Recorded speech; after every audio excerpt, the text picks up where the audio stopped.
Hi అండి, నేను మీ Vahini. Welcome to our channel Tarak Vahini TET and DSC. ఈ ఛానల్లో ఏపీ టెట్ డిఎస్సి సిలబస్ పై ఎవ్రీడే వీడియో క్లాసెస్ అనే ఉంటాయి. అండ్ వాటిపైన ఎయిమ్ ఫర్ డిఎస్సి అనే టెలిగ్రామ్ గ్రూప్ లో every Sunday 7:30 PM weekly test అనేది ఫ్రీగా ఉంటుంది. ఇప్పటి వరకు మనం చాలా ర్యాపిడ్ రివిజన్స్ అనేవి చేసుకున్నాము. టెట్ అనేది అతి తొందరలో ఉంది కాబట్టి ర్యాపిడ్ రివిజన్స్ అనేవి కంటిన్యూ చేస్తున్నాము. అలాగే ఇప్పటి వరకు అన్ని సబ్జెక్టులు చాలా వరకు క్లాసెస్ కూడా ఎక్స్ప్లెనేషన్ క్లాసెస్ కూడా అయిపోయినాయి. ప్రెసెంట్ ర్యాపిడ్ రివిజన్స్ అన్నమాట. సోషల్ విషయానికి వచ్చేసరికి మనం ఆల్రెడీ 3, 4, 5 క్లాస్ సివిఎస్ అయిపోయింది, 6th సైన్స్ అయిపోయింది, 8th బయాలజీ అయిపోయింది, 8th ఫిజిక్స్ సెమ్ 1 అయిపోయింది. అలాగే 7th క్లాస్ సైన్స్ కూడా 2 లెసన్స్ అయిపోయి. ఇప్పుడు సోషల్ విషయానికి వస్తే 6th క్లాస్ సోషల్ సెమ్ 1 చెప్పేసాము. ఇప్పుడు సెమ్ 2 స్టార్ట్ చేసాం అనమాట. సెమ్ 2 లో 7 and 8 చాప్టర్స్ అయితే ఈ రోజు చెప్పేద్దాం. ఓకే, 7th చాప్టర్ సామ్రాజ్యాలు, గణతంత్రాల ఆవిర్భావం. దీని గురించి చూద్దాము. హిమాలయాలకు మరియు దక్కన్ పీఠభూమికి మధ్య గంగా యమున నదులు ప్రవహిస్తున్నాయి. ఇక్కడ మన క్వశ్చన్స్ కూడా అడిగారు. ఇట్లాంటి వీటిల్లో ఇచ్చిన క్వశ్చన్స్ మనకు అడగడానికి అవకాశం ఉంటది అనమాట. ఓకే, దీనిని గంగా నది లోయ అని అంటారు. ఈ హిమాలయాల నుండి ఒండ్రు మట్టిని తెచ్చే ఈ నదులు ఏడాది పొడవునా కూడా ప్రవహిస్తూ ఉంటాయి అన్నమాట. ఇక్కడ స్థిర నివాసం ఏర్పరచుకున్న తెగలు స్టార్టింగ్ తెగలేవి అంటే శాక్య, లిచ్చవి, మల్ల, వైదేహి. ఆ క్వశ్చన్ ఇక్కడ అడగడం జరిగింది. గంగా సింధు మైదానంలో మొదట్లో స్థిరపడ్డ తెగల పేర్లు శాక్య, లిచ్చవి, మల్ల, వైదేహి. ఈ తెగలనేవి స్టార్టింగ్ అక్కడ స్థిర నివాసం ఏర్పాటు చేసుకునే అనమాట. అయితే ఈ తెగల్ని మనం సంస్కృతంలో జన అంటాము. వారు ఎక్కడైతే స్థిరపడ్డారో ఆ ప్రాంతాన్ని జనపదం అంటాము. వీళ్ళు ఇలా స్థిరపడడానికి ప్రారంభించడానికి ఈ నదుల వెంట 2700 సంవత్సరాల్లో పెద్ద సంఖ్యలో స్థిరపడడం ప్రారంభించారనమాట. అలాగే వీళ్ళు ఇనుప ఉపకరణాల సహాయంతో అడవులను నరికివేసి భూమిని వ్యవసాయానికి అనుకూలంగా మార్చుకొని వరి మరియు ఇతర పంటలు పండించారు. వీళ్ళు ఎప్పుడైతే ఇనుప ఉపకరణాలు ఉపయోగించడం స్టార్ట్ చేశారో అప్పుడు ప్రాదేశిక ప్రాంతాలు అనేవి పెద్దవి ఏర్పడడానికి పరిస్థితులు సృష్టించింది అనమాట. అలాగే ఇలాంటి గ్రామాలు మరియు పట్టణాల యొక్క పెద్ద సమూహాలు ఏవైతే ఉంటాయో వాటిని మహాజనపదాలు లేదా పెద్ద జనపదాలని పిలిచేవాళ్ళు. మహాజనపదాల్లో చాలా వరకు రాజధాని నగరం కలిగి ఉండి రక్షణ పరంగా పటిష్టంగా ఉండేవన్నమాట. ఓకే, మనకి 16 మహాజనపదాలు అనేవి ఉంటాయి. అలాగే వాటి రాజధాని నగరాలు కూడా ఇక్కడ ఇవ్వడం జరిగింది. మగధ రాజగృహ, అంగ చంప, వజ్జి వైశాలి, మల్ల కుశినార, కోసల ప్రావస్తి, పాంచాల అహిఛత్ర, కురు హస్తనాపురం, సూరసేన మధుర, మత్స విరాట్ నగరం, వత్స కౌశాంబి, చేది సోతివతి ఇక్కడ ఉంటది సోతివతి, అవంతి ఉజ్జయిని, అస్మక ప్రతిస్థాన, గాంధార తక్షశిల, ఇక్కడ కంబోడియా పూంచా, నెక్స్ట్ కాశీ, వారణాసి. ఇవి మనకి 16 మహాజనపదాలు. అండ్ అలాగే వాటి రాజధానులు మీరు ఈ పిక్చర్ లో చూసుకున్నా సరే మీకు పక్క పక్కనే ఉంటాయి అన్నమాట. ఇక్కడ చూసారు సూరసేన మధుర, మత్స్య విరాట్ నగరం, పాంచాల అహిఛత్ర, కురు హస్తనాపురం, తక్షశిల గాంధార, కంబోడియా పూంచా, ఇలా అన్నమాట. అస్మక ప్రతిస్థాన. ఓకేనా, నెక్స్ట్ అవంతి ఉజ్జయిని, తర్వాత కాశీ, మగధ రాజగృహ, వత్స కౌశాంబి, కోసల ప్రావస్థ, ఇవన్నీ కూడా ఇలా మనకి ఉంటాయన్నమాట. అంగ చంప, వజ్జి వైశాలి. ఓకే, ఇవి 16 మహాజనపదాలు అండ్ వాటి రాజధాని నగరాలు అన్నమాట. ఓకే, అర్థమైంది కదా. నెక్స్ట్ యమునా నదికి ఇరువైపులా విస్తరించిన జనపదం కురు అండి. పాంచాల జనపదం ఏ నదికి ఇరువైపులా విస్తరించి ఉంది అని అడిగితే గోమతి అనొచ్చు. ఉత్తర గంగ అని కూడా దీన్ని పిలుస్తారు. సూరసేన జనపదానికి పశ్చిమ దిక్కున గల జనపదం మత్స్య. అన్ని జనపదాల కంటే ఉత్తరాన ఉన్నది కాంబోజా. గోదావరి నదీ తీరాన ఉన్నది అస్మక. గాంధార జనపదం జేలం నదీ తీరాన ఉంది. గాంధార శిల్పకళ తక్షశిల చుట్టూ ఉన్న ప్రాంతంలో అభివృద్ధి చేయబడింది. ఓకే, నెక్స్ట్ చూద్దాము. ప్రయత్నించండి అని ఇచ్చారు కదా. ఒక ప్రసిద్ధి చెందిన ఇతిహాసంలో ఈ జనపదాల గురించి ప్రస్తావన ఉంది. కోసల, హస్తినాపురం, విరాట్ నగరం. ఇప్పుడు మహాజనపదాల గురించి తెలుసుకుందాము. వీటి గురించి తెలుసుకోవాలంటే మనకు 2 రకాల ఆధారాల ద్వారా తెలుసుకోవచ్చు అండి. అవి ఏంటి అంటే పురావస్తు తవ్వకాల ద్వారా తెలుసుకోవచ్చు. అలాగే ఆ కాలంలో రాసిన పుస్తకాల ద్వారా కూడా మనం తెలుసుకోవచ్చు అన్నమాట. అప్పుడు పురాతత్వ శాస్త్రవేత్తలు తవ్వకాలు జరిపిన ప్రదేశాలు ఏంటి అంటే హస్తినాపురం నేటి ఢిల్లీ, అత్రంజికేర, కౌశాంబి అలహాబాద్ దగ్గర, పాట్లీపుత్ర. ఈ ప్రదేశాల్లో అయితే పురావస్తు తవ్వకాలు జరిగాయి. దాని ద్వారా మనం మహాజనపదాల గురించి తెలుసుకోవచ్చు. అలాగే పుస్తకాలు అని అనుకున్నాం కదా, అవి గ్రీకు వారిచే రాయబడ్డాయి అన్నమాట కొన్ని. ముఖ్యమైన పుస్తకాలు ఏంటి అంటే, ముఖ్యమైన గ్రంథాలు ఆ కాలంలోవి ఉపనిషత్తులు, ధర్మసూత్రాలు, దిగానికాయ, మధ్యమనికాయ, హెరోడోటస్ చరిత్ర. వీటి ద్వారా కూడా మనం మహాజనపదాల గురించి తెలుసుకోవచ్చు. ఓకే, మీకు తెలుసా అని ఇక్కడ మనకి ఇచ్చారు. వేదాలలో ఉపనిషత్తులు అనేది ఒక భాగము. ఉపనిషత్తులు అనగా అర్థం వచ్చి చేరువగా కూర్చోవడం. ఓకేనా. ఇప్పుడు మహాజనపదాల్లో ఆనాటి పుస్తకాలు మనం చదివినట్లయితే వ్యవసాయం చేసే భూ యజమానుల్ని గహపతి లేదా గృహపతి అంటారండి. వీళ్ళు కుటుంబ సభ్యులతో పాటు వ్యవసాయ క్షేత్రాల్లో పనిచేస్తారు. వీళ్ళని వ్యవసాయం చేసే భూ యజమానులు అంటారు. వీళ్ళ దగ్గర ఎవరైతే బందీలై రైతులు, యుద్ధాల్లో బందీలై రైతులు కమ్ముడైపోతారో వాళ్ళ దగ్గర పనిచేసే వాళ్ళని దాసు లేదా బానిస అని అంటారు. మరి భర్తుక అనే వాళ్ళు కూడా ఉంటారు. వీళ్ళు ఏం చేస్తారంటే వీళ్ళకి కూలిచ్చి పొలంలో ఇంట్లో పని చేయించుకుంటారనమాట. భర్తుక అంటే కూలి పని వాళ్ళు. దాసు లేదా బానిస అంటే యుద్ధాలలో బందీలై రైతులు కమ్ముడిపోయిన వారు. గహపతి లేదా గృహపతి అంటే వ్యవసాయం చేసే భూ యజమాని. ఈ మూడింటికి డిఫరెన్స్ అర్థమైంది కదా. నెక్స్ట్, వ్యవసాయంలో 2 ప్రధానమైన మార్పులు ఈ కాలంలో చోటు చేసుకున్నాయి అనమాట. ఒకటి ఇనుప నాగలి వినియోగించడం, రెండోది వరి నారు పోసే పద్ధతి. బట్టలు మరియు దుప్పట్లు నేసే పనివారు సాలివాడు, గొర్రెలను మేపేవారు గొర్రెల కాపరి, ఇనుప వస్తువులను తయారు చేసేవారు కమ్మరి, కుండలు తయారు చేసేవారు కొమ్మరి. ఓకేనా. సాధారణంగా అత్యధిక భూమి ఉన్న ఒక వ్యక్తి గ్రామ పెద్ద అవుతాడు. అప్పట్లో ఆ గ్రామ పెద్ద ఏం చేసేవాళ్ళంటే రాజు తరపున ఆయన ఉండి గ్రామస్తుల నుంచి పన్నులు వసూలు చేసేవాడు. అంతేకాకుండా కొన్ని సమయాల్లో న్యాయమూర్తిగా, పోలీస్ అధికారిగా కూడా వ్యవహరిస్తూ శాంతి భద్రతలు కాపాడేవారు అనమాట. అంటే గ్రామాలలో తమ అధికారాన్ని, వనరుల్ని పెంచుకోవడానికి ఇది వారికి సహాయపడి ఉండొచ్చు. గ్రామ పెద్ద అంటే నాయకుడు, గ్రామానికి నాయకుడు, రాజు తరపున పన్నులు వసూలు చేయడము, అలాగే న్యాయమూర్తి, పోలీస్ అధికారి, ఇవన్నీ కూడా గ్రామ పెద్ద అప్పట్లో చేసేవారు. నెక్స్ట్, నాగలి కర్రలు, గొడ్డలు, బాణాలు మొదలైన పనిముట్లు చేసేవారిని కమ్మర్లు అంటారు. ఓకేనా. నెక్స్ట్, నాటి కుమ్మర్లు మట్టి కొండలను తయారు చేసేవారు. వీటిలో కొన్ని బూడిద రంగులో, మరికొన్ని ఎరుపు రంగులో ఉన్నాయి. ఒక రకమైన ప్రత్యేకమైన కుండలు ఈ ప్రాంతంలో కనుగొనబడ్డాయి. వీటిని పెయింటెడ్ గ్రేవేర్ అని పిలుస్తారనమాట. ఈ బూడిద రంగు కుండలపై చిన్న చిన్న గీతలు, రేఖాగణిత నమూనాలు కూడా చిత్రించబడి ఉన్నాయి. ఇప్పుడు ఈ పెయింటెడ్ గ్రేవేర్ గురించి తెలుసుకుందాం. పెయింటెడ్ గ్రేవేర్ లో ముఖ్యమైనవి పల్లెములు, గిన్నెలు. స్పృశించడానికి చాలా మృదువుగా ఉన్న ఈ పాత్రలు మహాజనపద కాలం నాటివి. ఓకే. నెక్స్ట్, నైపుణ్యం గల వృత్తి పని వారిచే చేయబడిన వస్తువులు వాణిజ్యానికి మరియు మార్పిడి కేంద్రాల ఆవిర్భావానికి దారితీసే. వృత్తి పనివారు, గృహపతులు ఉత్పత్తి చేసిన వస్తువులను కొని వాటిని ఎక్కువ లాభానికి అమ్మే వ్యాపారస్తులు కూడా ఉండేవారు. ఆ టైంలో, మహాజనపదాల టైంలో వృత్తి పనివారు, గృహపతులు ఏవైతే ఉత్పత్తి చేశారో ఆ వస్తువులను కొని వాటిని ఎక్కువ లాభానికి అమ్మేవారు అనమాట అప్పట్లో కూడా. అలాగే వాళ్ళు వ్యాపార నిమిత్తం పరివారంతో పాటు ఎత్తులు, గాడిదలు, ఒంటెలతో వారాలు, నెలల పాటు నదులు, మైదానాలు, కొండలు, మహా ఎడారుల్లో సైతం ప్రయాణించేవారు. ఓకే. ఏనుగు దంతంతో బొమ్మలు తయారు చేసే అనేక రకాల పని వాళ్ళు కూడా ఆ టైంలో ఉండేవాళ్ళు. ఇప్పుడు రాజులు, సైన్యం, పన్నుల గురించి చూద్దాము. మహాజనపదాలను రాజులు పరిపాలించేవారు. రాజులు తమ ఆజ్ఞల ద్వారా యుద్ధాల్లో సైన్యాలను నడిపేవాళ్ళు. అలాగే ప్రజల సంక్షేమం గురించి శ్రద్ధ తీసుకునేవారు. యజ్ఞాలు, జంతుబళ్ళు కూడా ప్రాధాన్యత ఉండేది. రాజు ఆజ్ఞలు పాటించేటట్లు చేయడానికి, రాజులు వారి రాజ్యంపై ఇతర రాజులు దండెత్తకుండా ఉండటానికి సైన్యం కూడా ఉండేది. అలాగే రాజధాని నగరాల్లో నివసిస్తూ రాళ్లు, ఇటుకలు, మట్టితో చుట్టూ పటిష్టమైన కోటగోడలు కూడా ఆ రోజుల్లో ఉండేవి. భవనాలు కట్టే వేల మంది స్త్రీ పురుషులకు కూలీ ఇవ్వాలి. రాజులు సైన్యం కోసం చూసినా ఇప్పుడు పన్నుల కోసం చూద్దాం. రాజులు ప్రజల నుంచి పన్నులు కూడా వసూలు చేసేవారు. అయితే ఈ పన్నులు వసూలు చేయడానికి ఎందుకు ఎంచుకున్నారు అంటే చాలా మంది రాజులు ఏంటంటే సిరి సంపదలతో గొప్పగా ఉండాలి అని కోరుకునేవారు అనమాట. అలా ఉండాలంటే వాళ్ళకి 2 మార్గాలు. ఫస్ట్ ఏంటంటే మొదటిది రాజ్యంలో పన్నులు పెంచాలి, రెండోది పొరుగు రాజ్యాలను జయించాలన్నమాట. పొరుగు రాజ్యాలను జయించడానికి లేదా వాళ్ళు మన పైన దండెత్తే కాపాడడానికి సైన్యం అయితే ఏర్పాటు చేసుకున్నారు. ఇప్పుడు పన్నులు పెంచడం. ఈ పన్నులు ఎలా వసూలు చేస్తారు? ఏం జరిగేదంటే గృహపతులు, వృత్తి పని వారు, వ్యాపారుల నుంచి పన్నులు వసూలు చేయడానికి ప్రత్యేకంగా అధికారులు ఉండేవాళ్ళు అనమాట. ఒకవేళ ఎవరైనా పన్ను నిరాకరిస్తే సైనికుల చేత శిక్షింపబడేవారు. వ్యవసాయం చేసే గృహపతుల నుంచి రాజులు పన్నులు ఎలా వసూలు చేసేవాళ్ళంటే వాళ్ళు పంటలు పండిస్తారు కదా గృహపతులు అనేవాళ్ళు. సో వాళ్ళు తమ పంటని 6 భాగాలుగా చేసేయాలి. వాళ్ళకి పండిన పంట మొత్తాన్ని కూడా 6 భాగాలుగా చేసి అందులో ఒక భాగం పన్ను కింద ఇచ్చేయాలన్నమాట. అది వాళ్ళు. అలాగే మిగతా వాళ్ళు, డబ్బులు ఇవ్వలేని వాళ్ళు ఏం చేయాలంటే ప్రతి నెల కూడా ఒక రోజు ఉచితంగా పని చేయాలన్నమాట. వృత్తి పని వారు వీళ్ళందరూ కూడా.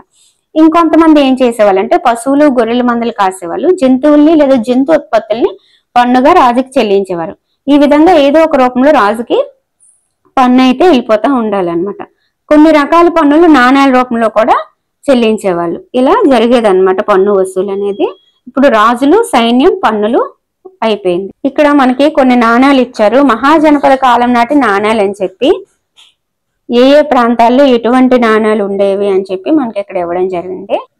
రైతులు మెరుగైన సాగునీటి వస్తువులను, మెరుగైన వ్యవసాయ విధానాలను అనుసరించి అధిక ఉత్పత్తి సాధించడానికి రాజులు ప్రోత్సహించేవారు అని చరిత్రకారుల అభిప్రాయం. ఓకే, ఇప్పుడు ఘన అంటే ఏంటి, రాజ్యం అంటే ఏంటో చూద్దాము. ఘన అనే పదానికి సమాన హోదా ఉన్నవారు అని అర్థం. సంఘ అంటే శాసన సభ. ఘన సంఘాలు అంటే ఒక ఉన్నత సమూహం పాలించే ఒక చిన్న భౌగోళిక ప్రాంతమే ఘనరాజ్యం అన్నమాట. రాజ్యం అంటే ఏంటంటే రాజు లేదా రాణి పాలించే భూభాగం. ఒక రాజ్యంలో ఒక కుటుంబం వంశపారంపర్యంగా చాలా కాలం పాటు పాలిస్తే అది రాజవంశం అవుతుంది. సాధారణంగా ఈ రాజ్యాలు సనాతన వైదిక సాంప్రదాయాలకు కట్టుబడి ఉంటాయన్నమాట. ఇప్పుడు మనం ఘన, రాజ్యం రెండింటి గురించి తెలుసుకుందాం. మనకి 16 మహాజనపదాల్లో రెండింటి గురించి మనకి కొంచెం ఇన్ఫర్మేషన్ ఇవ్వడం జరిగింది. అదేంటంటే మగధ, తర్వాత వజ్జి. ఇప్పుడు వీటి గురించి చూద్దాం. మగధ అనేది ఒక శక్తివంతమైన రాజ్యంగా మనం చెప్పుకోవచ్చు. గంగా నదికి ఇరువైపులా కూడా మగధ అనేది విస్తరించి ఉంది. ఈ రాజ్య అడవులలో ఏనుగులను పట్టుకుని యుద్ధ శిక్షణ ఇచ్చేవారు. అలాగే దక్షిణ ప్రాంతంలో ఇనుప ఖనిజ నిక్షేపాలు కూడా ఉండేవి. ఆయుధాలు కూడా తయారు చేసేవాళ్ళు. ఈ మగధకి మొదటి రాజు ఎవరంటే బింబిసారుడు. మొదటి రాజు ఎవరు అంటే బింబిసారుడు అన్నమాట. బింబిసారుడు కుమారుడు అజాత శత్రువు. వీరి కాలంలో మగధ అనేది బలమైన రాజ్యంగా తీర్చిదిద్దారనమాట. ఓకేనా, వీరి కాలంలో మగధ అనేది బలమైన రాజ్యంగా తీర్చిదిద్దారు. అలాగే ఇందులో మరొక బలమైన రాజు ఎవరంటే మహాపద్మనందుడు అన్నమాట. ఈ మహాపద్మనందుడు ఏం చేశాడంటే ఆయన కాలంలో రాజ్యాన్ని వాయువ్యం నుంచి ఒడిస్సా వరకు కూడా విస్తరింపజేశారు. ఇది మగధ కోసం. ఓకేనా, నెక్స్ట్ చూద్దాము. వజ్జి అనేది ఒక గణరాజ్యం. మగధ రాజ్యానికి ఉత్తరంగా గణతంత్ర ప్రభుత్వాన్ని కలిగిన వజ్జి మహాజనపదం ఉండేది. ఇక్కడ ఏంటంటే ఏదైనా ఒకే పరిపాలకుడు కాకుండా పరిపాలకుల బృందం ఉండేదన్నమాట. ఈ రాజ్యంలో ప్రతి ఒక్కరూ కూడా తమను రాజు అని ఎవరికాళ్ళు పిలుచుకునేవాళ్ళు. అయితే ఇక్కడ సమావేశాలు ఏవైనా జరిగితే మహిళలకు, బానిసలకు, సేవకులకు ఈ సమావేశాల్లో పాల్గొనే అవకాశం ఉండేది కాదు. బుద్ధుడు, మహావీరుడు ఈ గణాలకు చెందినవారు అనమాట. ప్రఖ్యాత బోధకులైన వీరిని అన్ని మహాజనపదాలు కూడా గౌరవించేవన్నమాట. ఈ గణరాజ్యాలను జయించడానికి రాజులు ఎంతగా ప్రయత్నించినా సరే 1500 సంవత్సరాల పాటు ఇవి మనగలిగాయి. చివరికి గుప్త రాజులు గణరాజ్యాన్ని జయించారనమాట. ఓకే, ఇప్పుడు అలెగ్జాండర్ గురించి చూద్దాం. మాసిడోనియా పాలకుడు అలెగ్జాండర్, అతడు ప్రపంచ విజేతగా మారాలని కోరుకున్నాడు. కానీ అతను ప్రపంచాన్ని జయించలేదు. అతడు ఈజిప్ట్ మరియు పశ్చిమాసియా యొక్క భాగాలను జయించి భారత ద్వీపకల్పానికి చేరుకొని బియాస్ నదీ తీరం వరకు వచ్చాడు అనమాట. ఓకేనా, నెక్స్ట్ నూతన ఆలోచనలు, మతాల ఆవిర్భావం చూద్దాము. ఇవే కాక ఈ కాలంలో కొత్త మతాలు కూడా వచ్చాయి. ఈ కాలంలో వచ్చిన మతాలు ఏంటంటే జైన మతం, బౌద్ధ మతం, లోకాయత, అజీవిక అనమాట. ఓకేనా, సో వీటి గురించి అయితే ఇంకా ఇంతే ఇన్ఫర్మేషన్ ఉంది. మహావీరుడు ప్రవచించిన జైన మతం, సిద్ధార్థుడు స్థాపించిన బౌద్ధ మతం, వారు వేదాచారుల పట్ల సంతృప్తి చెందక వేదాల ఆధిక్యతను ప్రశ్నించారు. ఇవే కాకుండా మళ్ళీ లోకాయత, అజీవిక ఇతర మతాలు కూడా వేదాల ఆధిక్యతను ప్రశ్నించాయి. ఇవైతే వచ్చాయి ఆ టైంలో. గాంధార శిల్పకళ తక్షశిల చుట్టూ ఉన్న ప్రాంతాలు అభివృద్ధి చేయబడిందని ఇందాక చెప్పాను. ఇది గ్రీకు కళతో ప్రభావితమైంది. ఈ శిల్పం యొక్క ప్రత్యేక లక్షణాలు ఇక్కడ ఇచ్చారు కదా. వాస్తవికత, సరైన కొలతలతో సున్నితమైన పనితనం, చాలా గౌతమ బుద్ధుని చిత్రాలు ఈ శైలిలో చెక్కబడ్డాయి. ఇక్కడ మీరు చూడొచ్చు శైలి. పురావస్తు శాస్త్రం. పురావస్తు శాస్త్రం అంటే పూర్వీకుల జీవన విధానాలను గురించి శాస్త్రీయంగా విశ్లేషించే ఒక అధ్యయన శాస్త్రం అన్నమాట. గణరాజ్యం అంటే చెప్పుకున్నాం కదా, అనేక ప్రాంతాల పాలకులు, సభ్యులు ఉన్న ఒక రాజ్య వ్యవస్థ. ఎందుకు వజ్జిని అలా అన్నారు ఇప్పుడు మీకు అర్థమయ్యే ఉంటుంది. సంఘం ఒక సంస్థ లేదా సంఘం. దిగానికాయ బౌద్ధ వాగ్మయంలోని సిద్ధపీఠికలో గల 5 నికాయలలో మొదటిది. మధ్యమ నికాయ 5 నికాయల్లో ఇది రెండవది. Okay, next. ఓకే, మనకి 7th చాప్టర్ అనేది పర్ఫెక్ట్ గా కంప్లీట్ అయిపోయింది. ఇప్పుడు 8th చాప్టర్ రాజ్యాలు మరియు సామ్రాజ్యాలు. 8th చాప్టర్ రాజ్యాలు మరియు సామ్రాజ్యాలు. ఇందులో మనం మౌర్య వంశం, గుప్త వంశం గురించి, అలాగే దక్షిణ భారతదేశ రాజవంశాలైన శాతవాహనులు, ఇక్ష్వాకులు, పల్లవులు, చాళుక్యుల గురించి తెలుసుకుంటాం. మీకు సోషల్లో ఎటువంటి నాలెడ్జ్ లేకపోయినా సరే ఇక్కడ నుంచి బేసిక్స్ అయితే స్టార్ట్ అవుతాయి. ప్రతి ఒక్క వంశం, అందులో ఉన్న రాజులు, వాళ్ళు ఏం చేశారు, వాళ్ళది ఎలా అంతమైంది, తర్వాత ఎవరు వచ్చారు, ఇవన్నీ కూడా ఈ చాప్టర్ లో బేసిక్స్ అన్ని కూడా ఇవ్వడం జరిగింది. సో మీకు ఒక ఆర్డర్ అనేది కూడా వస్తుంది అనమాట. అయితే అసలు రాజ్యం అంటే ఏంటంటే ఇందాక తెలుసుకున్నాం కదా, రాజు లేదా రాణి పరిపాలించే భూభాగం రాజ్యం. మరి సువిశాలమైన రాజ్యాన్ని సామ్రాజ్యాలు అంటారంట. ఓకే, ఇప్పుడు మౌర్యుల గురించి చూద్దాం. మౌర్య చంద్రగుప్తుడు కౌటిల్యుని సహాయంతో మగధ రాజ్యానికి రాజు కాగలిగాడు. వారిద్దరూ కలిసి మగధ రాజ్యాన్ని పరిపాలిస్తున్న నందవంశపు రాజైన మహాపద్మనందుని సింహాసనం నుంచి తొలగించి మౌర్య సామ్రాజ్యాన్ని స్థాపించారు. అంటే మౌర్య సామ్రాజ్యం స్థాపించక ముందు ఇక్కడ రాజు ఎవరంటే నందవంశపు రాజు మహాపద్మనందుడు. ఆయన్ని తొలగించింది ఎవరు? మౌర్య చంద్రగుప్తుడు, కౌటిల్యుడు ఇద్దరు కలిసి తీయించేశారు. ఆ తర్వాత వీళ్ళు మగధ సామ్రాజ్యాన్ని స్థాపించారు. ఎక్కడి నుంచి పరిపాలన చేశారంటే పాటలీపుత్రం నుంచి పరిపాలన చేశారు. ఇది మౌర్య సామ్రాజ్యానికి స్టార్టింగ్ అన్నమాట. రాజు మౌర్య చంద్రగుప్తుడు కౌటిల్యుని సహాయంతో మగధకి రాజు అయ్యాడు. ఇది గుర్తుపెట్టుకోండి. ఓకే, మెగస్తనీస్ ఒక గ్రీకు రాయబారి. అతను చంద్రగుప్త మౌర్యుని కొలువులో ఉండేవాడు. అతను ఇండికా అనే గ్రంథాన్ని రచించాడు. ఇది మౌర్యుల కాల పరిస్థితులు, వారి పరిపాలన గురించి తెలుసుకోవడానికి ఒక ఆధార గ్రంథం. కౌటిల్యుడిని విష్ణుగుప్తుడు మరియు చాణక్యుడు అని కూడా పిలుస్తారు. అతని చంద్రగుప్త మౌర్యుని ప్రధానమంత్రి. అర్థశాస్త్రం అతను రచించిన ప్రముఖ గ్రంథం. ఇప్పుడు వీళ్ళిద్దరి గురించి మీకు అర్థమైపోయిందని అనుకుంటున్నాను. మౌర్యుల టైంలో వీళ్ళు ఉన్నారు కాబట్టి వీళ్ళ గురించి స్పెసిఫిక్ గా మీకు తెలుసా అని ఇచ్చారు. ఈయనకున్న 2 మారు పేర్లు తెలుసుకున్నారు. ఆయన రచించిన గ్రంథం, ఆయన సహాయంతోనే మౌర్య చంద్రగుప్తుడు రాజు అయ్యాడు, సామ్రాజ్యం స్థాపించాడు కాబట్టి ఆయన ప్రధానమంత్రిగా ఉండేవాడు అనమాట. ఓకే, ఇప్పుడు చూద్దాం. నెక్స్ట్ అశోకుడు గురించి చూద్దాం. చంద్రగుప్త మౌర్యుని తర్వాత మగధకు బిందుసారుడు రాజు అయ్యాడు. బిందుసారుని తర్వాత విశాలమైన మగధ రాజ్యానికి అశోకుడు రాజు అయ్యాడు. ఇది ఆర్డర్ అనమాట. చంద్రగుప్త మౌర్యుడు, బిందుసారుడు, అశోకుడు. ఓకేనా, లేదా మౌర్య చంద్రగుప్తుడు అని కూడా అనొచ్చు. అశోకుడు మరింత విశాలమైన రాజ్యాన్ని స్థాపించాలని సంకల్పించాడు. అందుకోసం చాలా యుద్ధాలు చేయిస్తాడనమాట. లాస్ట్ లో కళింగ యుద్ధం ప్రముఖమైంది. ఎందుకంటే కళింగ రాజ్యం భారతదేశానికి తూర్పు తీరంలో గల స్వతంత్రమైన విశాలమైన రాజ్యం. ఎప్పుడైతే ఆ యుద్ధం జరిగిందో ఆ యుద్ధంలో ఈయన గెలిచాడు. గెలిచినప్పటికీ కూడా సంతోషం లేదు. ఎందుకంటే ఇలాంటి యుద్ధాలు చేయకూడదని ఆయన నిర్ణయించుకున్నాడు. చనిపోయిన సైనికులు, గాయపడిన వాళ్ళు స్వయంగా చూసి ఆ యుద్ధ భూమిలో నడిచి వెళ్ళేసరికి ఇంకా ఆయనకి ఈ యుద్ధాలు ఇంకెప్పటికీ చెయ్యకూడదు, అహింసకి ప్రాధాన్యత ఇవ్వాలి, అహింసను ప్రబోధించే బౌద్ధ మతం పట్ల ఆకర్షితుడు అయ్యాడనమాట. సో ధర్మాన్ని వ్యాప్తి చేయడమే నిజమైన విజయంగా భావించింది ఎవరు అంటే అశోకుడు. ఆయన ఏ టైంలో, ఏ యుద్ధం టైంలో అంటే కళింగ యుద్ధం అనమాట. ఓకేనా, అశోకుని శిలాశాసనం, కళింగ యుద్ధ ప్రస్తావన. 13వ నెంబర్ రాతి శాసనంలో అశోకుడు కళింగ యుద్ధం గురించి ప్రస్తావించడం జరిగింది. దిగువ శిలాశాసనాన్ని పరిశీలించండి. ఇది ప్రాకృత లిపిలో అక్షరాలతో చెక్కబడిన శిలాశాసనం.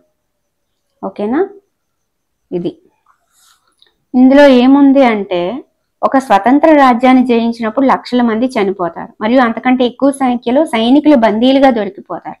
అందువల్లే నేను విచారంగా ఉన్నాను. బలంతో కన్నా ధర్మం ద్వారా ప్రజల్ని గెలుచుకొనడమే ఉత్తమమైనదని నేను విశ్వసిస్తున్నాను. నేను ఈ శాంతి సందేశాన్ని భవిష్యత్ తరాల కొరకు లిఖిస్తున్నాను.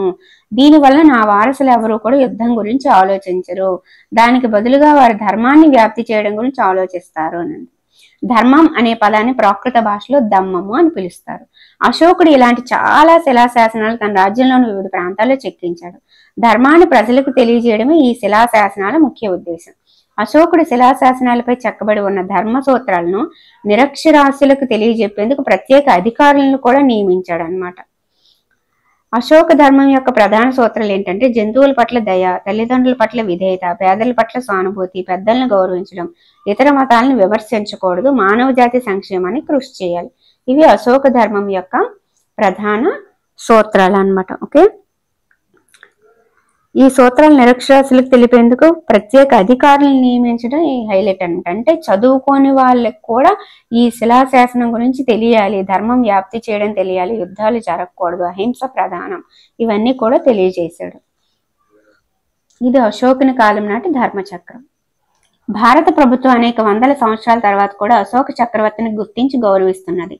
సారనాథ్లోని అశోకుని శిలాస్తంభంలోని 4 సింహాలు గుర్తును భారత ప్రభుత్వం అధికార జాతీయ చిహ్నంగా స్వీకరించింది. సారనాథ్ 4 సింహాలు గుర్తు జాతీయ చిహ్నం. ఓకే, ఇప్పుడు మీకు తెలుసా, జాతీయ చిహ్నం అనేది ఒక దేశం యొక్క అధికారిక చిహ్నం. ఇది ఒక దేశం యొక్క సార్వభౌమాధికారాన్ని తెలియజేస్తుంది. 1950 జనవరి 26 నుంచి దీన్ని అధికారికంగా జాతీయ చిహ్నంగా గుర్తించారు. ఇందులో 3 సింహాలు పైకి కనబడతాయి, 4వ సింహం మాత్రం అదృశ్యంగా దాగి ఉంటుంది. ఆ 3 సింహాలు అధికారం, ధైర్యం మరియు ఆత్మవిశ్వాసం అనే 3 లక్షణాలకు ప్రతీకలు. 4వ సింహం భారత జాతి యొక్క గౌరవానికి ప్రతీక. అబాకస్ కు మధ్యలో చక్రం ఉంటుంది. అందులో కుడివైపున ఎద్దు మరియు ఎడం వైపున గెంతుతూ ఉన్న గుర్రం ఉంటాయి. కుడివైపున ఎద్దు, ఎడం వైపున గెంతుతూ ఉన్న గుర్రం ఉంటాయి. ఎద్దు కష్టపడే మనస్తత్వాన్ని తెలియజేస్తుంది. అశ్వం వేగాన్ని మరియు శక్తిని తెలియజేస్తుంది. అబాకస్ కు దిగువ వైపున సత్యం జయిస్తుంది అని లిఖించబడి ఉంటుంది. ఇది ముండకోపనిషత్తు నుంచి గ్రహించింది. ఓకే, ఇప్పుడు నెక్స్ట్ చూద్దాం. అశోకుడు ప్రజల కొరకు ఏం చేశాడు? నీరు, ఆహారం పవిత్రమైనవి అని అశోకుడు బౌద్ధ సన్యాసి ద్వారా తెలుసుకున్నాడు. చెట్లు నాటాడు నీడ, ఆకలి తీర్చడానికి. మంచినీటి సదుపాయాల కోసం బావులు తవ్వించాడు. అలాగే రోడ్లు, వైద్య సదుపాయాలు ఇవన్నీ కూడా చేశాడు. మనుషులు, జంతువులు కూడా వైద్య సంరక్షణ కోసం వైద్యశాలలు అనేవి ఏర్పాటు చేశాడు అనమాట. ఇప్పుడు అశోకుని వారసులు బలహీనులు మరియు అసమర్థులు. అందువల్ల అశోకుని తర్వాత మౌర్య సామ్రాజ్యం పతనం అయిపోయింది. ఓకే, నెక్స్ట్ గుప్త సామ్రాజ్యం. ఉత్తర భారతదేశంలో మౌర్య సామ్రాజ్యం పతనమైన తర్వాత చిన్న చిన్న రాజ్యాలు ఏర్పడ్డాయి. అవి తమలో తాము ఆధిపత్యం కోసం యుద్ధాలు చేసుకోవడం ప్రారంభించాయి. భారతదేశం మొత్తాన్ని ఏకం చేసి పరిపాలించే రాజే లేకపోయాడు. సుమారు 500 సంవత్సరాలు ఇదే పరిస్థితి కొనసాగింది. గుప్త వంశరాజులు ఆ లోటును భర్తీ చేశారు. గుప్త వంశరాజుల్లో మొదటి చంద్రగుప్తుడు ప్రసిద్ధి చెందాడు. మౌర్యుల రాజధాని పాటలీపుత్రం ఉంది కదా, వీళ్ళు కూడా ఆ రాజధానిని మార్చకుండా పాటలీపుత్రం నుంచే గుప్తులు కూడా పాలించారు. గుప్త వంశరాజుల్లో ప్రసిద్ధి చెందింది ఎవరు అంటే మొదటి చంద్రగుప్తుడు. రాజధాని ఏది అంటే మౌర్యులు పాలించిన పాటలీపుత్రాన్ని రాజధానిగా చేసుకున్నారు. సో ఇదంతా కూడా గుప్త సామ్రాజ్యం అన్నమాట.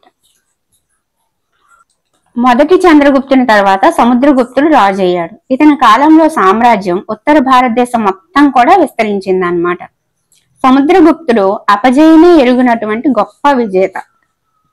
ఇతని తర్వాత రెండో చంద్రగుప్తుడు రాజు అయ్యాడు. పశ్చిమ భారతదేశంలోని శకరాజులను కూడా ఇతను జయించగలిగాడు. ఇది గుప్తుల కోసం.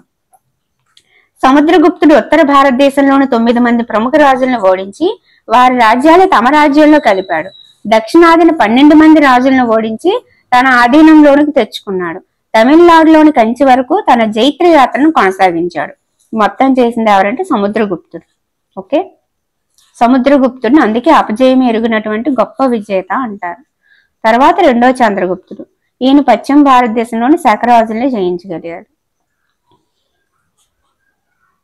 గుప్తుల కాలంలో సారస్వతం, గణితం, వైద్య శాస్త్రం, ఖగోళ శాస్త్రం అనేక గొప్ప గ్రంథాలు రాయబడ్డాయి. రెండవ చంద్రగుప్తుని కొలువులో 9 మంది గొప్ప పండితులు ఉన్నారు. వీరినే నవరత్నాలు అంటారు. నవరత్నాల్లో కాళిదాసు ప్రసిద్ధ కవి. నవరత్నాలు ఎవరి టైంలో అంటే గుప్తుల టైంలో. అందులో ప్రత్యేకంగా రాజు ఎవరంటే రెండవ చంద్రగుప్తుడు కొలువులు. ఓకేనా, 9 మంది నవరత్నాలు. ఇది అర్థమైంది కదా. సముద్రగుప్తుడు ఎందుకు అపజయమే ఎరుగనిటువంటి గొప్ప విజేత ఇది చూస్తే తెలుస్తుంది. ఆయన తర్వాత రెండవ చంద్రగుప్తుడు, ఆయన టైంలో నవరత్నాలు ఉన్నారు. ఫస్ట్ స్టార్టింగ్ ప్రసిద్ధి చెందిన వాళ్ళు ఎవరంటే మొదటి చంద్రగుప్తుడు. ఓకే, ఇప్పుడు ఆ నవరత్నాలు చూద్దాం. కాళిదాసు ఈయన సంస్కృత కవి, రచయిత. అమరసింహుడు నిఘంటుకర్త. శంకు భవన నిర్మాణ ఇంజనీరు. ధన్వంతరి ఫిజిషియన్, ఆయుర్వేద వైద్యుడు. క్షేపకుడు జ్యోతిష్య శాస్త్రవేత్త. ఘటకర్షకుడు సంస్కృత కవి, రచయిత, కవి. బేతాళభట్టు మంత్రశాస్త్ర కోవిదుడు. వరరుచి గణిత శాస్త్రవేత్త మరియు భాషా కోవిదుడు.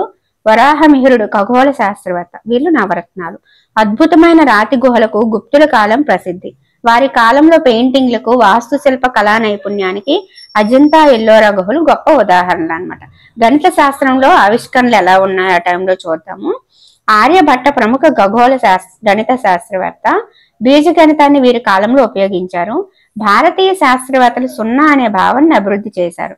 సున్నా గుర్తును కూడా తయారు చేశారు. 1 నుంచి 9 సంఖ్యల గుర్తులను గుప్తుల కాలంలోనే కనుగొన్నారు. వీరు కనుగొన్న అల్గారిథమ్స్ ను నేడు కంప్యూటర్ ప్రోగ్రామ్స్ లో ఉపయోగిస్తున్నారు. బ్రహ్మగుప్తుడు గుప్తుల కాలంలో ప్రముఖ ఖగోళ శాస్త్రవేత్త మరియు గణిత శాస్త్రవేత్త. ఇతను సౌర సంవత్సరాన్ని దాదాపు ఖచ్చితంగా లెక్కించగలిగాడు.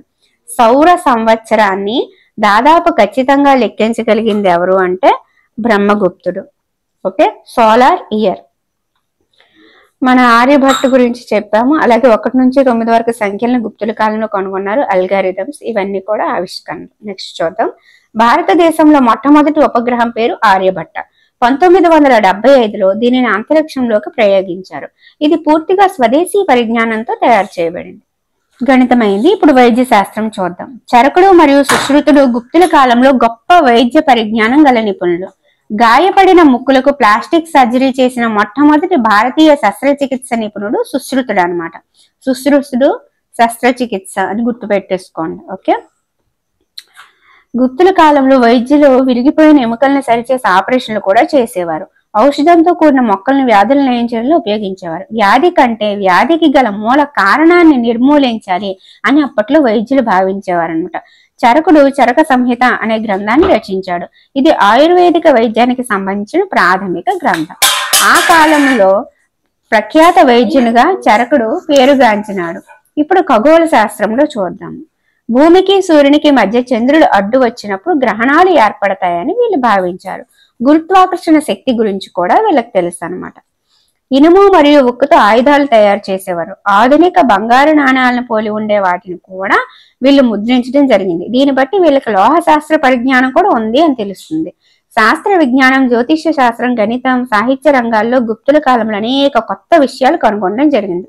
అందుకని గుప్తుల కాలాన్ని భారతదేశ చరిత్రలోనే స్వర్ణయుగం అంటారు. హూణుల దండయాత్రల వలన భారతదేశంలో గుప్త సామ్రాజ్యం అంతరించింది. ఎవరి దండయాత్రల వలన గుప్త సామ్రాజ్యం అంతరించిందంటే హూణుల దండయాత్రల వలన. ఈ కాలాన్ని ఏమంటారంటే స్వర్ణయుగం అంటారు. ఎందుకంటే చూసారా, వైద్యం, ఖగోళం, గణితం, లోహశాస్త్ర పరిజ్ఞానం ప్రతి దాంట్లో కూడా, జ్యోతిష్య శాస్త్రం అన్నింటిలో కూడా ముందుండడం జరిగింది. ఎన్నో కొత్త విషయాలు కనుక్కోవడం జరిగింది. కాబట్టి స్వర్ణయుగం అంటారు. ఇది గుప్తుల కాలం నాటి జ్ఞానం. ఓకే, ఇప్పుడు మౌర్యులు గుప్తులు అయిపోయారు. నెక్స్ట్ దక్షిణ భారతదేశ రాజవంశాలు ఒక్కొక్కటి తెలుసుకుందాం. ఫస్ట్ శాతవాహనులు. మౌర్య సామ్రాజ్యం పతనమైన తర్వాత దక్కన్ ప్రాంతంలో అనేక తెగల పెద్దలు ఆ ప్రాంతాన్ని చిన్న చిన్న రాజ్యాలుగా విభజించుకొని పరిపాలన ప్రారంభించారు. అలా ఏర్పడిన రాజుల్లో శాతవాహనులు ఒకరు అనమాట. అంటే చాలా పెద్ద సామ్రాజ్యం కదా, అందులో దక్కన్ ప్రాంతంలో తెగల పెద్దలు మళ్ళీ దాన్ని చిన్న చిన్న రాజ్యాలుగా చేసుకున్నారు. అందులో ఏర్పడిన రాజుల్లో ఒకరు శాతవాహనులు అనమాట. ఇంకా అంటే ఆ టైంలో ఇంకా ఏర్పడిన చాలా మంది ఉన్నారు, ఒక్కొక్కరు ఒక్కొక్క టైంలో వచ్చారు. అందులో ఏర్పడిన వాళ్ళు ఒకరు శాతవాహనులు.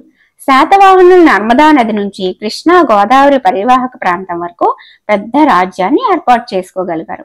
గుంటూరు జిల్లాలోని అమరావతి సమీపంలోని ధాన్య కటకం నుంచి పరిపాలించారు. అది కృష్ణా నదీ తీరంలో ఉంది.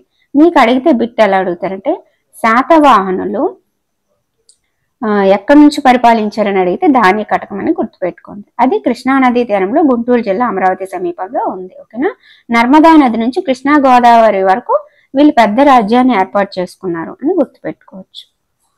శాతవాహన రాజుల్లో ముఖ్యమైన రాజులు గౌతమిపుత్ర శాతకర్ణి, అలాగే వశిష్ఠపుత్ర పులోమావి మరియు యజ్ఞశ్రీ శాతకర్ణి.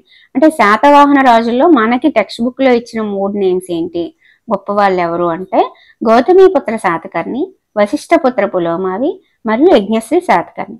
శాతవాహనులు 300 సంవత్సరాలు పరిపాలించారు. ఎన్ని సంవత్సరాలను కూడా అడగవచ్చు, 300 years పాలించారు. గౌతమిపుత్ర శాతకర్ణి, వశిష్ఠపుత్ర పులోమావి, యజ్ఞశ్రీ శాతకర్ణి. ఓకే, వీళ్ళ ముగ్గురులో మళ్ళీ గౌతమిపుత్ర శాతకర్ణి శాతవాహన రాజులందరిలోనూ గొప్పవాడు అనమాట. అతను శకునులను, యవ్వనులను, పహ్లవులను ఓడించాడు. దక్షిణ భారతదేశంలో 3 సముద్రాల మధ్య ప్రాంతాన్ని ఈయన జయించాడు. అందువల్ల అతనికి త్రిసముద్రాధీశ్వర అనే బిరుదు కూడా వచ్చింది. త్రిసముద్రాధీశ్వర అనే బిరుదు ఎవరికి అంటే గౌతమిపుత్ర శాతకర్ణికి. ఎందుకు అంటే 3 సముద్రాల మధ్య ప్రాంతాన్ని జయించాడు, శకులను, యవ్వనులను, పహ్లవులను ఓడించాడు. అందుకే అందరి రాజుల్లో కూడా గొప్పవాడు ఎవరు అంటే గౌతమిపుత్ర శాతకర్ణి. అలాగే శాతవాహన కాలంలో ఉన్న వాడ నాణ్యాలు కూడా ప్రసిద్ధి చెందాయి అనమాట. అవి సముద్ర వ్యాపారంలో ఆంధ్రుల యొక్క నైపుణ్యాన్ని మరియు నౌకాదళ శక్తిని తెలియజేస్తాయి. అలాగే అంతర్జాతీయ వ్యాపారంపై శాతవాహనులు మంచి పట్టును కలిగి ఉన్నారు. రోమ్ దేశాలతో వీరికి మంచి వ్యాపార సంబంధాలు కూడా ఉన్నాయి. శాతవాహనులు హిందూ మతాన్ని అనుసరించారు, బౌద్ధ మతాన్ని కూడా ప్రోత్సహించారు. నాగార్జునకొండ మరియు అమరావతి శాతవాహన కాలం నాటి ప్రసిద్ధ బౌద్ధ క్షేత్రాలు. ప్రముఖ బౌద్ధ వేదాంతి ఆచార్య నాగార్జునుడు వీరి కాలంలో నివసించి ఉన్నాడని చెప్తారు. ఇది మనకి శాతవాహనుల కోసం పూర్తి ఇన్ఫర్మేషన్. Okay, next ఇక్ష్వాకులు. శాతవాహనుల తర్వాత విజయపుర ప్రధాన కేంద్రంగా ఇక్ష్వాకులు రాజ్యాన్ని స్థాపించారు. ఇక్ష్వాకులు దేన్ని కేంద్రంగా చేసుకున్నారంటే విజయపురి. ఓకేనా. నెక్స్ట్ శాతవాహనులు అని అడిగితే ధాన్య కటకం. కృష్ణానది ఒడ్డున నాగార్జునకొండకు సమీపంలో విజయపూర్ ఉంది. ఇది గుంటూరు జిల్లా అమరావతి సమీపం. కృష్ణానది ఒడ్డున నాగార్జునకొండకు సమీపం. ఓకే, ఈ ఇక్ష్వాకుల టైంలో అనేక తెగలవారు వీరి కాలంలో నివసించారనమాట. ఇతర తెగలవారితో వివాహ సంబంధాలు కూడా ఏర్పాటు చేసుకున్న ద్వారా ఇక్ష్వాకులు శక్తివంతులయ్యారు. రామాయణంలోని శ్రీరాముని వారసులుగా వీళ్ళు చెప్పుకుంటారు. ఇక్ష్వాక స్త్రీలు నాగార్జునకొండకి పెద్ద మొత్తంలో విరాళాలు ఇచ్చారు. ఇక్ష్వాకులు విజయపురి, అది మెయిన్. ఓకే, అలాగే వీళ్ళు మిగతా వాళ్ళతో కూడా సంబంధాలు ఏర్పాటు చేసుకోవడం వల్ల వీళ్ళు ఇంకా శక్తివంతులు అయ్యారనమాట. ఓకే, నెక్స్ట్ చూద్దాము. పల్లవులండి క్రీస్తు పూర్వం 300 నుంచి 900 సంవత్సరాల మధ్య దక్షిణ భారతదేశాన్ని పరిపాలించారు. వీళ్ళకి మనకి ఇయర్ అయితే ఇవ్వడం జరిగింది. క్రీస్తు పూర్వం 300 నుంచి 900. మిగిలిన వాళ్ళకి లేదా అని అనుకోవచ్చు, ఒకసారి చూపిస్తాను. మిగిలిన వాళ్ళది ఇక్కడ ఇచ్చారండి. 320 to 187, 319 to 543. ఇది మౌర్య వంశం, ఇది గుప్త వంశం. ఓకేనా. ఓకే, పల్లవులు క్రీస్తు పూర్వం 300 నుంచి 900 సంవత్సరాల మధ్య దక్షిణ భారతదేశాన్ని పరిపాలించారు. తమిళనాడులో కాంచీపురం వీరి రాజధాని. పల్లవుల రాజధాని కాంచీపురం అని గుర్తుపెట్టుకోండి. ఇక్ష్వాకులు విజయపురి, శాతవాహనులు ధాన్య కటకం. అర్థమైంది కదా. గుప్తులు మౌర్యులు ఇద్దరు కూడా పాటలీపుత్రమే. ఓకే, 300 to 900 పరిపాలించారు. పల్లవులు తమ అధికారాన్ని దక్షిణ ఆంధ్రప్రదేశ్ మరియు ఉత్తర తమిళనాడు వరకు విస్తరించారు. వీళ్ళు కూడా కృష్ణానది లోయ ప్రాంతాల్లోనే ప్రారంభించారనమాట. దక్షిణ భారతదేశంలో వాస్తు శిల్పకళా నైపుణ్యానికి పల్లవ రాజులు ఎంతో సేవ చేశారు. వారి కాలంలో వాస్తు శిల్పకళ రాతిని తొలిచి నిర్మించే ఆలయాల నుంచి రాతితో నిర్మించే ఆలయాల స్థాయికి మారిందన్నమాట. తొలి పల్లవ రాజుల్లో మొదటి మహేంద్రవర్మ ప్రసిద్ధి చెందిన రాజు. అతడు గొప్ప వాస్తు శిల్ప కళాభిమాని. అతను ప్రవేశపెట్టిన నూతన ద్రవిడ వాస్తు శిల్పకళను మహేంద్రుని రీతి శిల్పకళ అంటారు. గుహాలయాల యొక్క ప్రభావం శిల్పకళపై ప్రస్ఫుటంగా కనిపిస్తుంది. ఇక్కడ ఆయన నూతన ద్రవిడ వాస్తు శిల్పకళ ఏదంటే మహేంద్రునిది. మహేంద్రవర్మ ఆయన పేరు, మొదటి మహేంద్రవర్మ. ఆయన శిల్పకళ మహేంద్రుని రీతి, అది నూతన ద్రవిడ వాస్తు శిల్పకళ. ఓకేనా. వీళ్ళు రాతిని తొలిచి నిర్మించే స్థాయి నుంచి రాతితో నిర్మించే స్థాయికి ఎదిగారు. అదొకటి ఇంపార్టెంట్. నెక్స్ట్ మొదటి నరసింహవర్మ తదుపరి ముఖ్యమైన రాజు. ఇతని మహేంద్రవర్మ కుమారుడు అన్నమాట, మొదటి నరసింహవర్మ. ఇతనిని మహామల్లుడు అని కూడా పిలుస్తారు. మహాబలిపురం రేవు పట్టణాన్ని ఇతను మంచి వాస్తుశిల్ప కళా నైపుణ్యంతో అందంగా నిర్మించాడు. ఇతని కాలంలో అభివృద్ధి చేయబడిన వాస్తుశిల్ప కళ మహామల్లుని వాస్తుశిల్ప కళారీతిగా ప్రసిద్ధి చెందినది. ఇక్కడ మనం గుర్తుపెట్టుకోవాల్సింది ఏంటంటే మహేంద్రవర్మది మహేంద్రుని రీతి, ఆయన కొడుకు మొదటి నరసింహవర్మది మహామల్లుడు అని పిలుస్తారు కాబట్టి మహామల్లుని రీతి వాస్తుశిల్ప కళారీతి. ఓకే. మహాబలిపురంలో రేవు పట్టణాన్ని నిర్మించాడు. అలాగే మహాబలిపురంలో 5 రథాలు నిర్మించారు. ఇవి పంచపాండవ రథాలుగా పేరొందాయి. ఒక్కో రథాన్ని ఒక్కో పెద్ద బండరాయిని తొలిచి నిర్మించారు. కావున వీటిని ఏకశిలా రథాలు అంటారు. ఎందుకంటే ఒకే ఒక్క రాయితో ఒక రథం రెడీ అయిపోయింది అనమాట. కాబట్టి అవి ఏకశిలా రథాలు. ఆ 5ని కలిపి పంచపాండవ రథాలు అని అంటారు. అవి మహాబలిపురంలో ఉన్నాయి.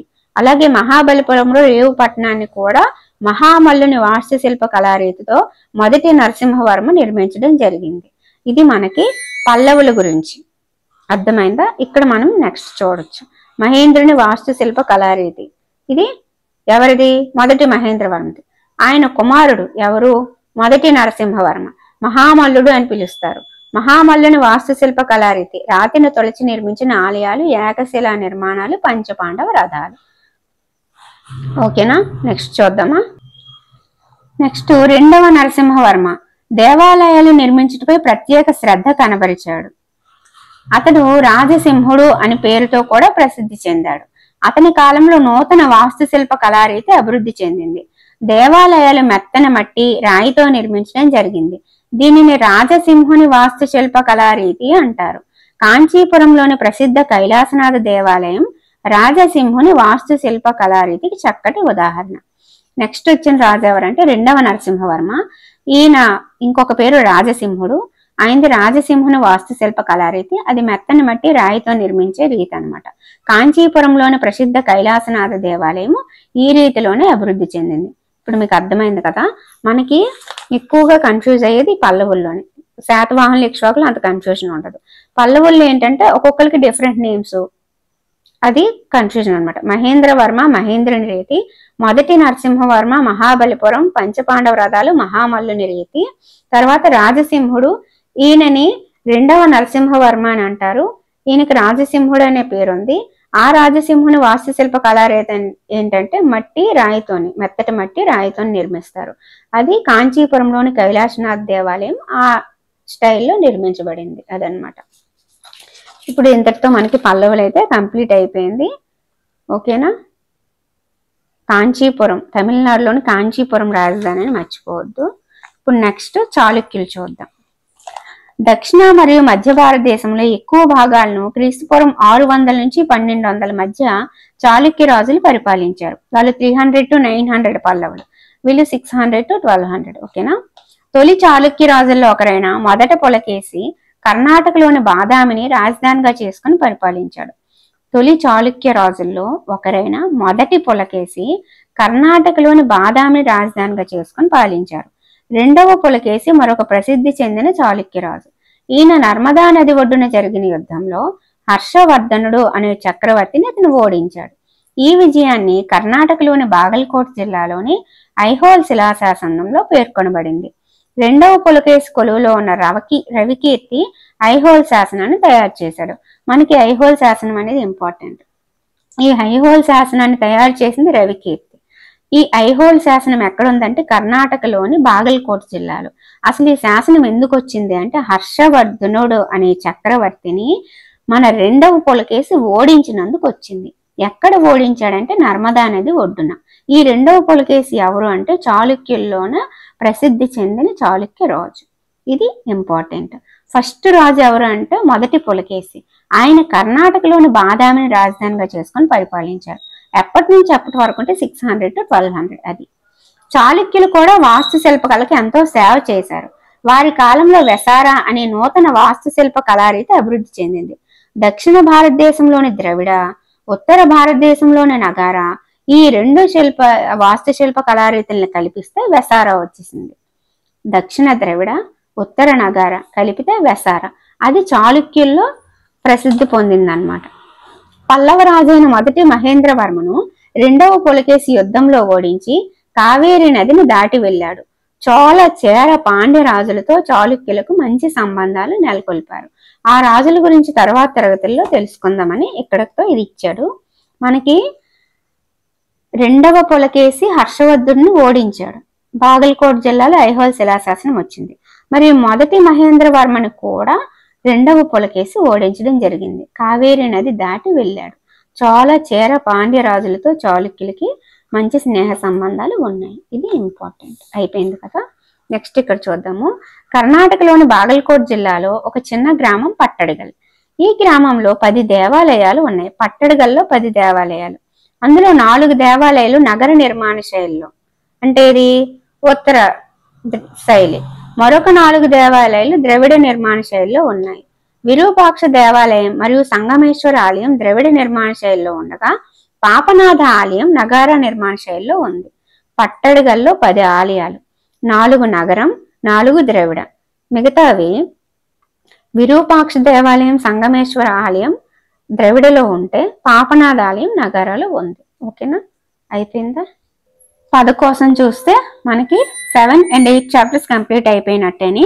స్వదేశీ తయారీ, స్వదేశీ వస్తువులు, తెగ ఒకే జాతికి చెందిన వ్యక్తులు, సామ్రాజ్యం ఒక్కొక్క కులానికి చెందిన రాజుల క్రమం, వంశం పెద్ద రాజ్యం, శిలాశాసనాలు, రాళ్లపై చెక్కబడిన సందేశాలు, ఖగోళ శాస్త్రం, అంతరిక్ష అధ్యయన శాస్త్రం. ఓకే.